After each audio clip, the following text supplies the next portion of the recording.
सुआदिया पत्रकोबी तरकारी ये मुझे किसी आलू चना बुट आ पत्रकोबी प्रथम आम पैन रे तेल पकईदेवा से जीरा सोरिष को फुटना देदेबा तापर पियाज पकई किसी समय भाजला पर टमाटर ऐड करदेबा पर से अदा रसुण पेस्ट देकी भल भाव कषि नेबा जमी अदा रसुण कषि पुणी से हलदी गुंड जीरा गुंड धनिया गुंड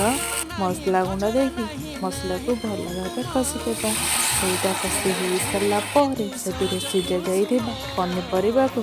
पकई किसी समय घोड़ाईदेबा घोड़ाई हो सारापर से कस्तूरी मेथी देकी सर्व करदेबा आमर पत्रकोबी। एथर गरम गरम